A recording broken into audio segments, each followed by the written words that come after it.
Welcome to the space of NFT PowerUp. Compete for blue chip NFTs, cash prizes, and more on NFT PowerUp's trivia platform. The space will begin shortly. While you wait, join the back channel discussion on Discord.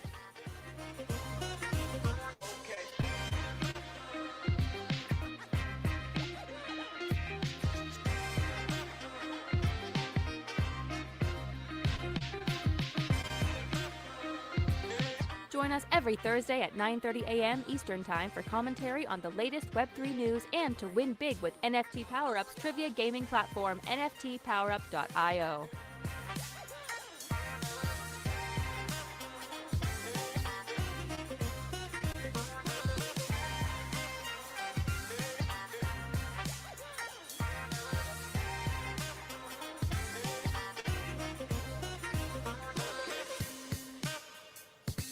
The space will begin shortly. Please repost the space now to bring in more of our AI and Web3 friends.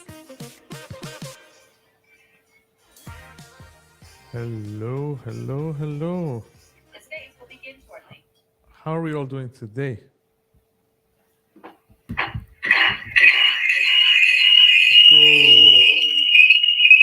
All right, CP, if you could, are you joining from your Twitter space as well? Hello. Audio, if you can have that, on the phone. Yeah. You can GM, everybody. How are we doing Sarah, your today? audio is much better now. We're good. Yay, let's go. How are you doing today, Ayman? We're good. Great. MG, what's up? How's the day going for you? Awesome. So far, so good. Yeah, sun is out. We out. Web3 guy. Having a great day, I hope. Yep. Sunny day. Always, it's a good day to have the sun, nice weather, and it's Spaces Day. So, of course, it's good. It's a good day. Let's go. I just want to remind all the audience to retweet the space and our lovely guests and get all of our Web3 friends into the space. And I'd like to give a warm welcome to Satoshi from Neat Labs and W3 from Level 7. What's up? How are you doing, W3? Doing very well. Excited to be here. Awesome. It's a pleasure having you on today. By the way, guys, Satoshi will be out of the train in a few, so he'll pick up the pace with us once he's out of the train. And we also have Blacken joining from Trident Kit. So can't wait to dive into the worlds of Level 7, Trident Kit, and Neat Labs in the third segment of our space. So I think it's safe for us guys to kick this episode off. Are we ready? Ready? Let's do this. First topic for today we've got is about GoDaddy's latest venture. Web3 guy, what can you tell us about it? Yes. So, GoDaddy is a domain provider. So, it's the platform, it's a platform or marketplace where you go in, you buy a .com or .xyz or a .io domain. So now they're collaborating with ENS, which is the Ethereum's name service, to link kind of both Web2 and Web3 domains. So you can now, when you log in, you open your dashboard on GoDaddy. There's a new feature, just like forwarding addresses or DNS or whatever. It's called crypto wallet. You can link your crypto wallet, your Ethereum crypto wallet, to your existing Web2 or .com domain. So this is basically it. This was on their plans long ago, but Ethereum gas fees were a lot higher than right now.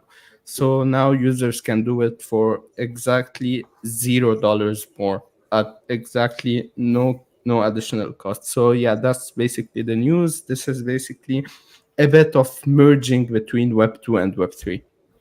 So what's the flow? Web3 guy? How does this work? So I go to GoDaddy like I usually do. Instead of buying my .com domain, I'll buy my .ens. I buy my .eth domain. Or you link your existing crypto wallet to your web2.com domain. So when you open GoDaddy, there's under DNS forwarding address, name server, or host names or whatever. There's a new feature which is crypto wallet. You link it just like we link, let's say, web3guy.eth to my crypto wallet. I can link, let's say, StreamYard.com to a crypto wallet. So yeah, that's basically what the news is about. All right, and if I have my own .com domain, I can also redirect that to the the wallet, Yes, that's it exactly. but it actually gives me a .eth, so it's between the .com. I need a .eth though, right? So is that how it works? I didn't get exactly into that, but the official announcement on the ENS Twitter said that you can link any domain now to any Ethereum wallet. So Okay, I and just as well, they assumed that, support Coinbase yeah. wallet, MetaMask, Rainbow, Uniswap wallets. And more. So Ayman, is it only Web3 guy? Is it only linking the domain to the ENS and not the other way around? You can't link any ENS and put some attributes under the Ethereum network service that you own this domain. Yeah, I think MG. So the main part of this collaboration is linking a crypto wallet to a .com domain. So as Ayman mentioned, if you have a personal .com, you can link your address crypto wallet to it. And yeah, just like you go in, you look for a wallet by DNS domain, you can look for a wallet now by a .com domain. All right. Ayman, from the information we I'm got reading. from. Sorry, go ahead. Yeah, so MG, I'm reading on GoDaddy's blog. They're saying ENS deployed new smart contracts to enable the resolution process of domain names in ENS at the DNS top level domain level. This allows verification of DNS records, enabling a cost-free method for users. Separately, I'd like to go more into this. Web3 guy, if you can help me separately get more information on this, because I'm curious how they use smart Definitely. contracts. Because there was a gas fee. Who was paying it at what point in time, and how is this smart contract able to do that, and who's paying for? Yeah, I mean, this you'd assume that maybe any type of scaling layer would help lower the fees, but at some point you would be paying like very Somebody small has to pay for fees. something. Yeah, they're paying very small fees. So zero fees is basically something new that we're seeing, and they're basically bridging Web 2 into Web 3. So this is pretty big.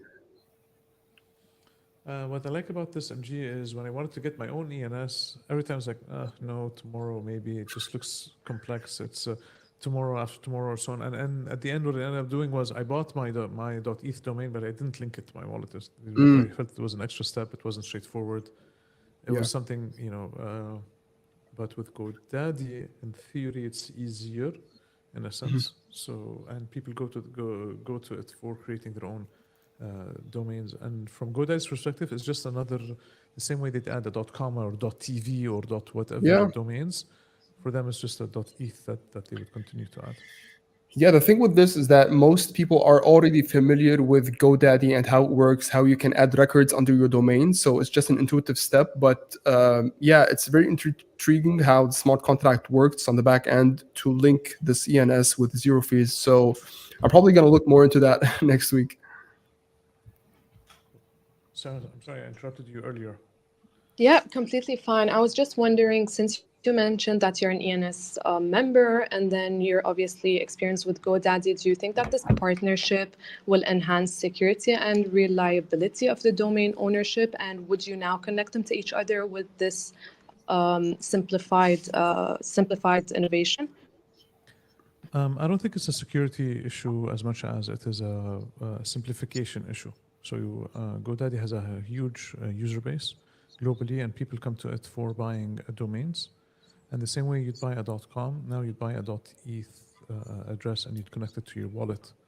So GoDaddy would be your starting point for this, and in the back end, they've made the agreements with the ENS on how best to redirect that.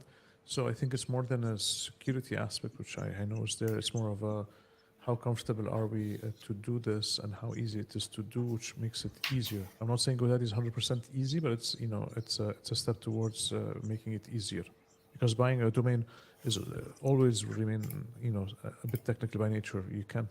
There's a point where you cannot simplify it further. Yeah, absolutely. Before we move on, I just found a video that we can share about it. Okay, so the process looks very simple. So you just go into the settings of your domain, crypto wallet, verify that let me make sure what's the name. Yeah. So you buy the domain, Yeah. the domain name, and you link the wallet.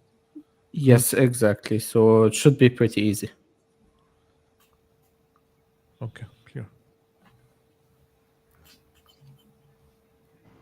So I'm interested So to Sarah, know. what's next?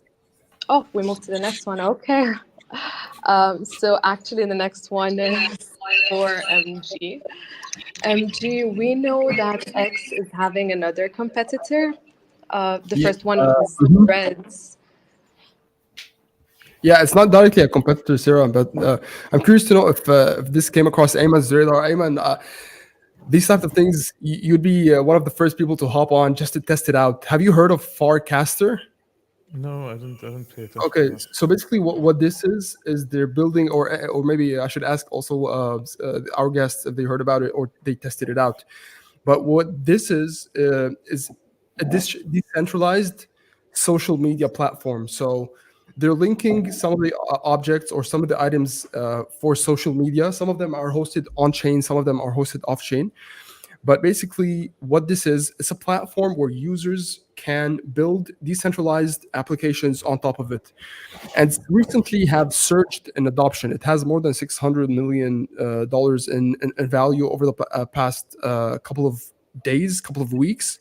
It has been around for more than a year, but basically it allows users to post and to follow, to like, to share, very similar in a very similar format to how X operates. But it's now decentralized. It's now linked to the blockchain. There's a catch though. In order to sign up, they take your email, they verify your phone number, and then they automatically create a wallet. And this wallet, they give you a seed, and you have to keep the seed with you in a safe place, because this seed is basically the password to your social account. So you keep this in a safe place. And once all of this is done, the sign up is not complete because you have to pay $5 upfront. What is this $5 that you're paying upfront? Basically, you're paying for some network fees because it's on chain. You're paying for some platform fees, and you're paying also for some payment gateway fees. And this $5 is paid yearly and gives you access to some sort of storage on chain. So you pay $5, and then you have very I'm not sure if very limited, but basically every account would have, let's say, 5,000 tweets, or they call them casts. They get 250 2,500 retweets or reactions or recasts and so on. So basically it's a new concept and everyone's jumping on board of it. Vitalik is on there, some of the Ethereum devs are on there. So I'm curious to know if anyone tested it out yet. Not from my side. I'm looking into it now. But it looks like a mix of Twitter, the feed, and the Instagram stories. Yeah, they're doing something familiar for the user, and they want basically to go away from Twitter, because Twitter is centralized. They're aiming to do, or basically they're promoting data ownership. They're promoting lack of censorship. They're promoting a seamless interoperability between different applications built on this protocol. So this is the main focus point that they're pushing. And I mean, I'm not sure how well the adoption would be for this sort of application, but I mean, if you want to post, you have to pay. That's pretty. We've heard That that has before. We've heard that Yeah, before, I but it mean, wasn't implemented. yeah, it wasn't implemented. This is actually this is a product that's actually working, and people pay yearly. It's like you can consider it a subscription if that maybe rings a better bell. MG, what's So the what's the Web3 link? So is it just some NFTs and the type of login through is it through the seed phrase? So basically, they create the user ID on the blockchain, and everything else is stored off chain. But they give you basically a storage unit, so you're paying for some sort of cloud storage unit, and this is this is part of the fees that you're paying for the $5. And they introduced something interesting called frames, because you can embed on your feed, on the same feed, you can embed some sort of iframe that users can interact with small applications within the feed itself without leaving the app on a separate app. So for example, you can, within your feed, you can embed a frame that allows users to mint via one button. So since it's already your wallet, you have funds in your wallet, you press on mint and you mint an NFT, it goes directly to your wallet. Other frames would, for example, have you shop for cookies, or shop for maybe a cake that you want. So one push of a button, and then you're set. So they want to keep users within this feed, within this ecosystem. So it's pretty interesting. So there's a link between on-chain and off-chain. You can shop via via off-chain, and you can mint an NFT on-chain. Okay. Thank you, MG. So basically, Warpcast, what they're doing is introducing this fee structure to prevent spams and support the network, right? Which differs a little bit from the traditional ad-supported models of social media that we have now. Yeah, I mean, Elon is trying his best to introduce payments to reduce bots, but this has this gateway implemented at the very start. You can't even log into the app without paying the fee, and I think that's good. Would you shift from using X to using such a social media platform? And do you think that the audience or the user base of Twitter, since you mentioned Vitalik is already on the app, would make a little shift, not completely disregard X, but like make a little shift and focus more on Forecaster? Depending on the advantages or the benefits that it might bring up, I would consider it. I was trying to set up my account just earlier today just to test it out. I saw the $5 and I just stopped right away because I don't have my card linked to my account yet. So I would have paid it if it were in crypto. So $5, you can pay that in gas like nothing. But I would consider using it since it's a very early app. A lot of eyes on the app right now, with few people on board, just 100,000 using the app. So very shy numbers of the other social networks that we're used to, maybe Instagram, Facebook, and others. But yeah, I would consider using it. Maybe test it out a bit. Yeah, maybe when the Lindy effect falls a little bit on it. And by Lindy effect, I mean when an item has been around for long. So the longer it is there and experimented on, the longer it's going to persist. But I'm curious to know if Blacken or W3 have seen this before, would consider testing the application since now we mentioned it, or what are your thoughts on this? I have not tested the application, so I can't say much. Okay, interesting. Would you consider downloading it and maybe paying its fee to test it out, or do you think it's not worth it? Yeah, I can try that. Okay, interesting. What about you, Blacken? Not actually much. I think this type of new things that try to implement everything into blockchain just to make it more shiny and glorious and more. I just think it's like bad implementation. I think, in my opinion, in my humble opinion, like they just throwing blockchain in the title, so it will become more shiny, more more beautiful. I think, in my opinion, it's just a cheesy way. Yeah, what are your thoughts on this, Ayman? I'd wait and see. For me, I'll just wait and see. Is this another friend story or what's going on? Yeah, 100%. I think the same for me as well. Moving on, we've also got LinkedIn. They're introducing a new feature for their premium users that leverage AI to draft initial messages as icebreakers for starting conversations with their connections and whatnot. basically aiming to solve the blank page problem and make networking less daunting. And this feature came timely right after a lot of big companies laying off their employees. So by using information from the sender and the recipient's profile, the feature personalizes the icebreaker messages, increasing the efficiency and effectiveness of networking on their platform. And I think they previously launched something similar for their recruiters. In addition to this, they're also launching a catch-up tab that reorganizes key features to streamline user engagement and make it easier for people to keep up with their connections, milestones, and their professional developments. So I think LinkedIn is really trying to hop on the AI train. I'm not sure if they have other AI technologies implemented into their platform or not yet, but I think it's really interesting to see. I don't know how much people will be using it or if it will really make a difference. Emma, what do you think? Would you use such icebreakers, or do you feel like you already got the confidence to just start up messages and not use these AI-generated texts? You talk about LinkedIn, right? Yep. Yeah.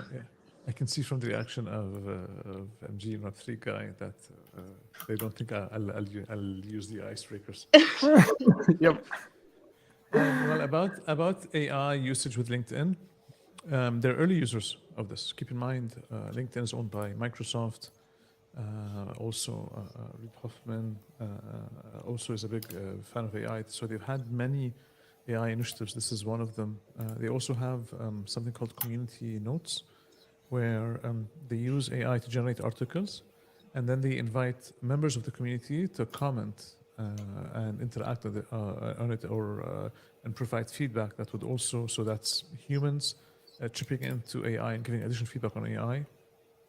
So what would happen is they would improve their AI recommendation engine based on work content on that. So there's a lot that LinkedIn is doing there, and it's more about us using more and more AI in day-to-day things. So for example, there are tools I used to use where it takes a look at somebody's LinkedIn profile and their company's website and so on, and gives me articles and links to help me find talking points to say, hi, MG, I'm very happy to hear that your company did this last week in this event. So that as an icebreaker for this. And then I'd go and say, can we meet? I want to sell you something. So the AI usage for that could probably make it better for others in the beginning. In the beginning, especially where people are not used to, they're not expecting AI to do this and so on. With time, it will lose its. Everybody's gonna using nice icebreakers from content. But I think it's a good move to generate more content and to make things easier for everybody. Absolutely. Ayman, you're a very active user on LinkedIn. Is this a feature that you wanted to see launch, or do you think there were other more important things that are connected to AI that you would have preferred to launch at this time as a first step into AI? Any tool that helps promote laziness will be used. So using AI to create icebreakers on LinkedIn or other social networks helps people who do less, so do more with less, and there's a laziness aspect there. I don't want to spend time to understand who you are, what you're doing, and to find something interesting for you to say, and let the AI do that for me. So I see that being used. I also see that being extended to other platforms like dating and other social networks and so on. Yeah, when I first saw this, it reminded me of this dating app called Bumble. And the idea of this dating app is, I'm not sure if you guys are familiar with it or not, the women No, should no, reach we're out. not. Yeah, the idea is that women should be reaching out to men, and they provide you with icebreakers if you're a shy speaker. And then when I saw LinkedIn do it, I'm like, okay, so I've seen this before without AI, but it's 100% Ayman, as you mentioned. I'm interested. Were the icebreakers effective in a dating scenario, or were you able to smell them very quickly, or? They were very basic. Some of them were witty.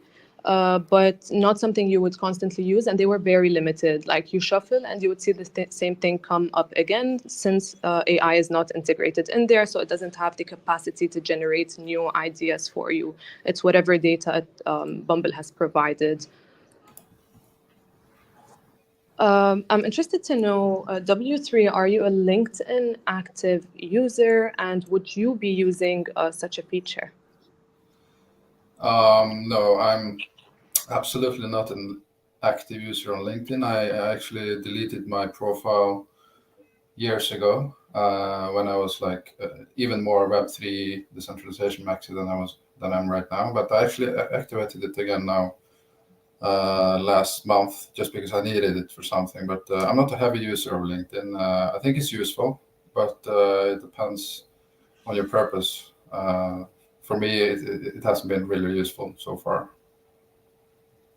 I'm just curious to know, may I know why you deleted it and you don't think it wasn't very useful back then at the time? Does it remind you of corporate America, corporate lifestyles? Is that why you deleted it? Everyone's boasting their accomplishments. Yeah, exactly.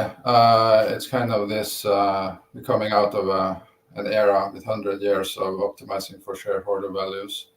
And now, we're optimizing for network value and creating circular economies. And especially back in 2017-18, I was, very about pseudonymous identities and like permissionless access to things. And yeah, it just didn't feel right to be there. But when you're going to hire people, I see that it's been useful in some aspects, so I just had to activate it again. And it's I don't use it very frequently.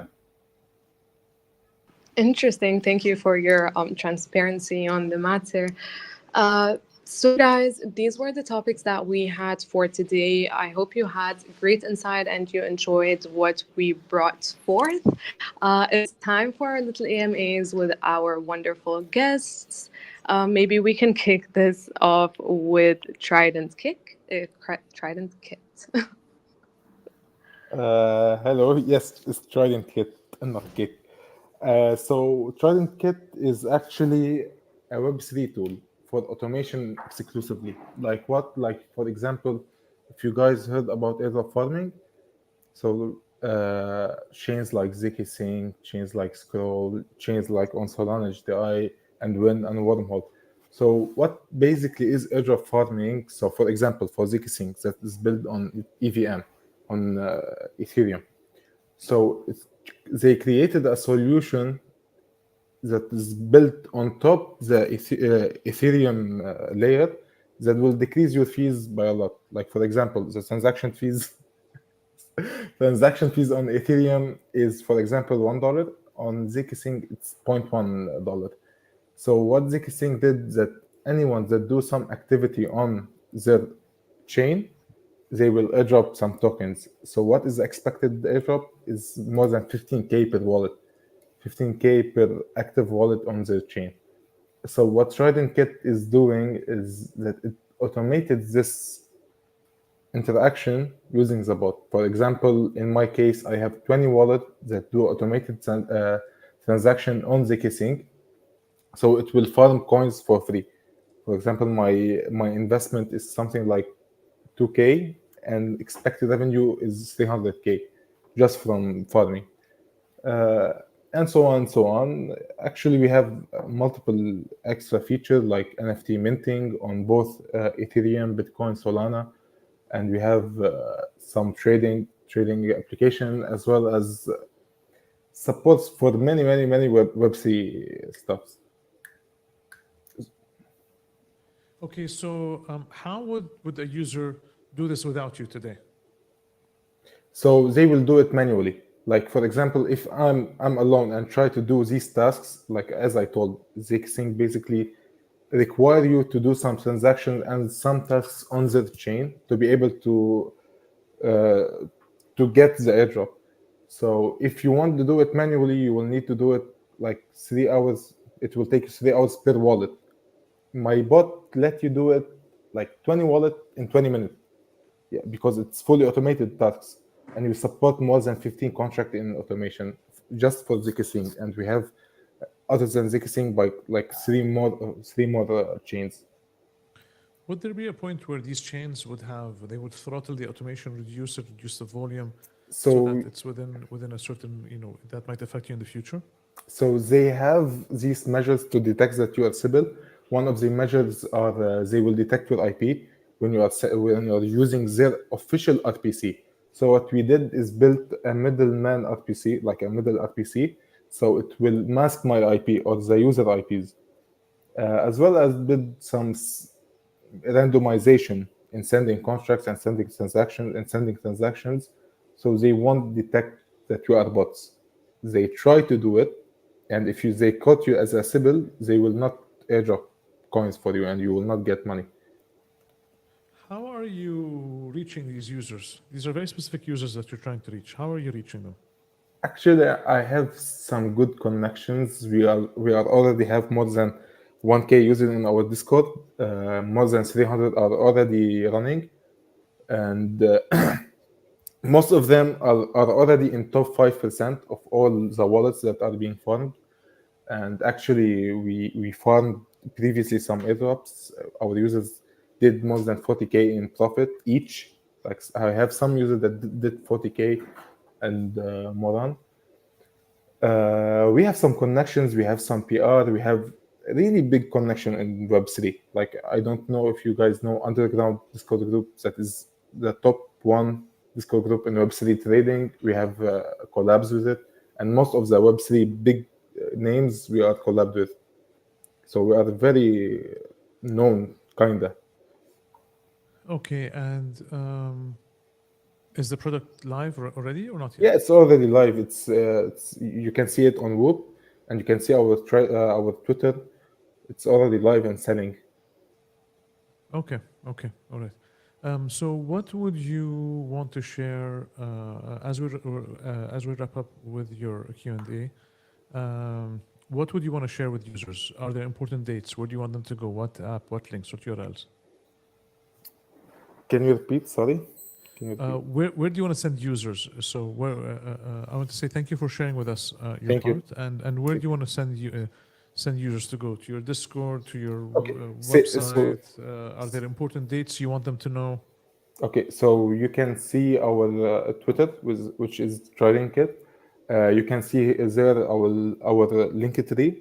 It have everything, our Discord, our Whoop, our websites, our Discord, the invite links, everything that is related to our product that you can use to join us and like start doing some free money, and that's basically it. Okay. Thank you. Thank you. V3. Yes, hello. Hello. So we want to know more about you and your project. Can you tell us more? Yeah, sure. I mentioned earlier that I think that our digital and physical lives will increasingly just merge as the tech just advances. And I think that to be able to control your own identity and own assets with real property rights and to be able to trade those freely, this is the basis for the free modern world as we know it. And I think that it will be the basis for your digital world as well. So with that in mind, we created a decentralized infrastructure where these values are being upheld and honored for virtual worlds and games, so that we can escape these past 100 years of corporation control. If you have consumer apps on your phone today, like Snapchat, LinkedIn, Instagram, whatever, these apps are created by the same kind of people out there in Silicon Valley. They take your data, monetize it. They can change the rules overnight. You don't have any real identity. You don't get to share the profits.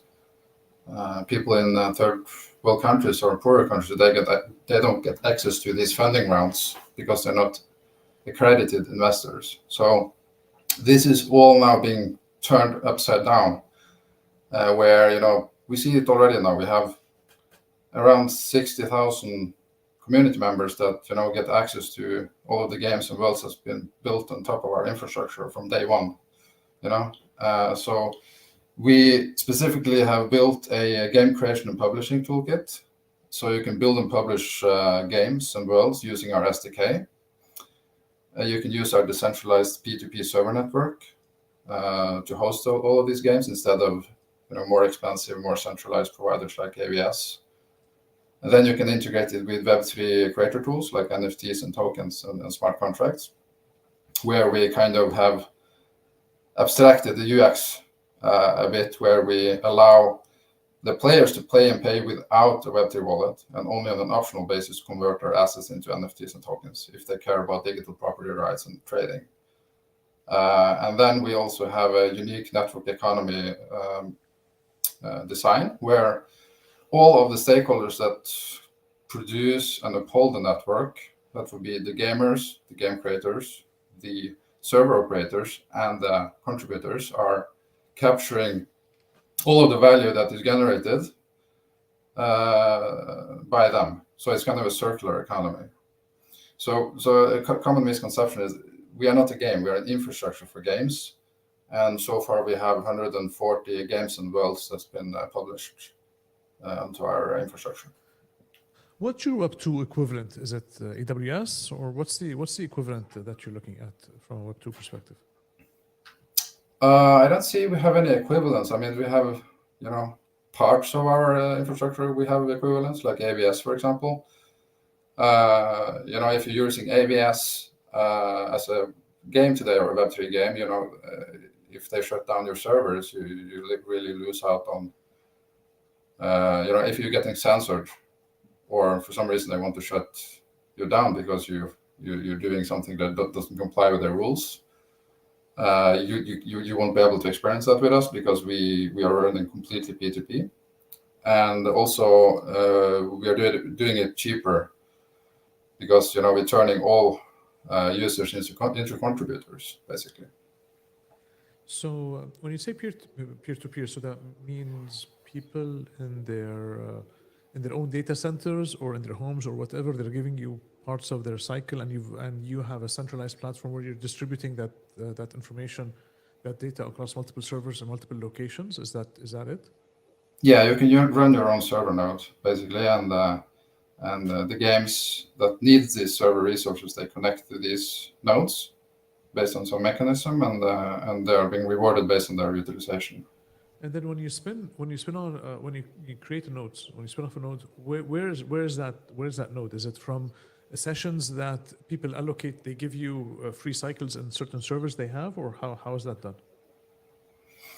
As for the deep tech on that, we don't have our CTO with us today. I'm not really sure, but it was more as a concept, because AWS and others, the reason they're centralized is they build their own infrastructure, their own data centers. Everything's theirs. Here you're saying it's peer-to-peer, so I'm just trying to understand. Is it compute cycles on computers at homes? Is it? Yes, that's people run it at home. So at home. So that's the whole idea, that we want to democratize this part, where the same way you run a node in what's it called? This old privacy sites, Pirate Bay, for example, right? So it's completely peer-to-peer, and you don't have any intermediaries. You don't have AWS or anything. Yes, but with such a decentralized network, it's usually music files, videos, movies. So it's a discrete element that you're downloading / uploading. In the game, it's more. There's a lot more real time. There's a lot more information that has to travel up and down. That's why it's tougher.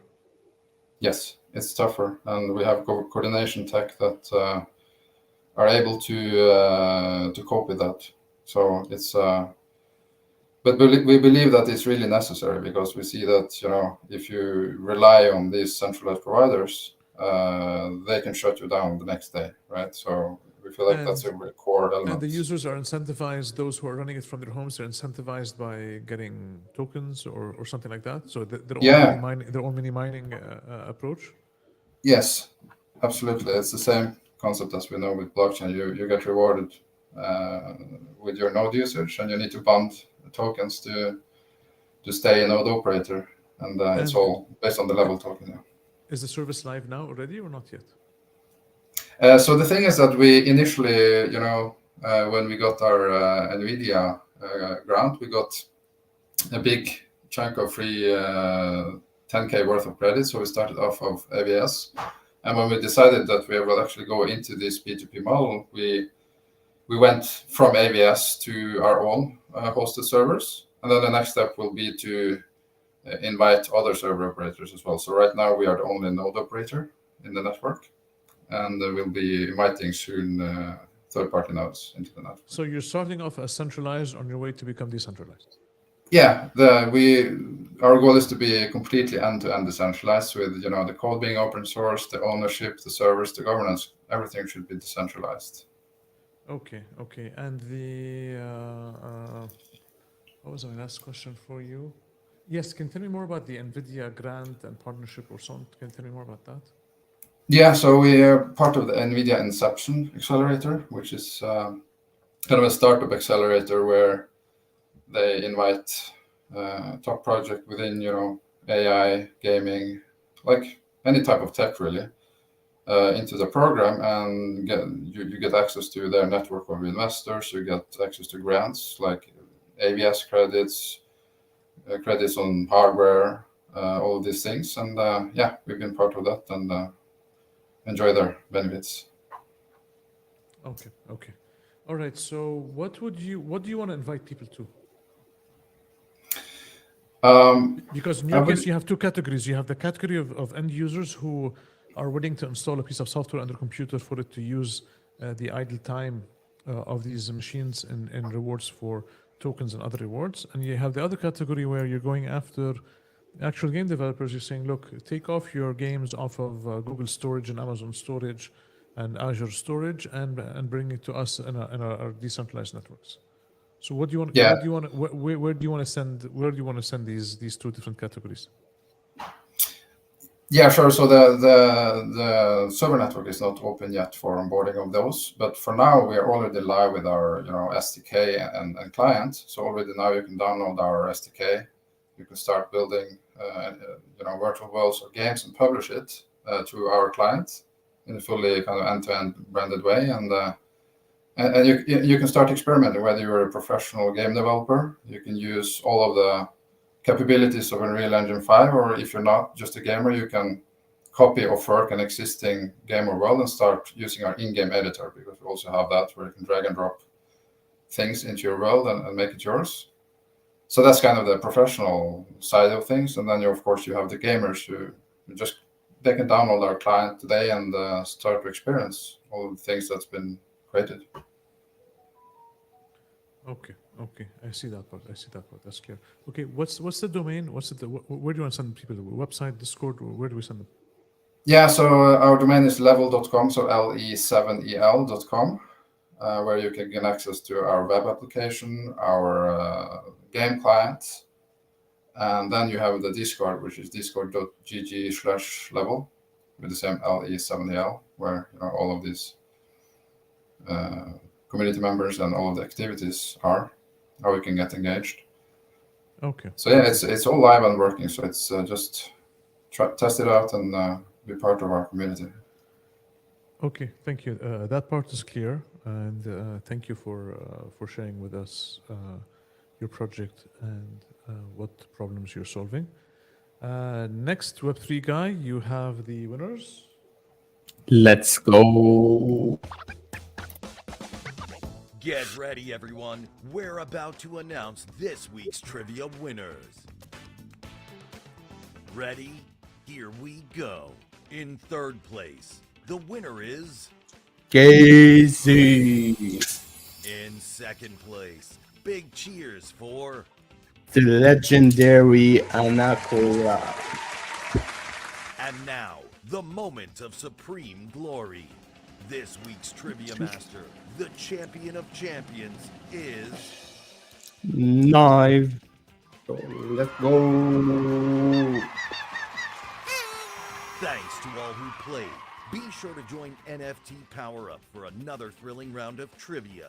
Who knows, you could be our next big winner. Turn on your notifications. Congrats, everyone. I see Casey in the audience, so congrats, Casey, and well done. And for this week, the trivia is about X, or as we know it, Twitter. So if you miss Larry, the little bluebird, or when X was free, as we talked before, this is your chance to engage, join in, compete, and have a chance to top the leaderboard. So, yep, let's go, everyone. Let's go. Congratulations to the players, the masters of this week. We can't wait to see who's going to top the leaderboard next week. Make sure to test your skills on the history of X, as Web3 guys said. Um, Audience, thank you for joining in. Our beautiful guests, thank you for giving us the time to speak and share all about your projects. We wish you the best of luck in your Web3 endeavors. Ayman, MG, Web3 guy, it was great to be back again with you guys on Power Up Culture. This is all for this space. We hope to see you next week. Until then, keep powering up. Join us again next Thursday at 9:30 a.m. Eastern Time. We hope you have enjoyed listening and gained valuable insight into the world of AI and Web3. Until then, keep powering up.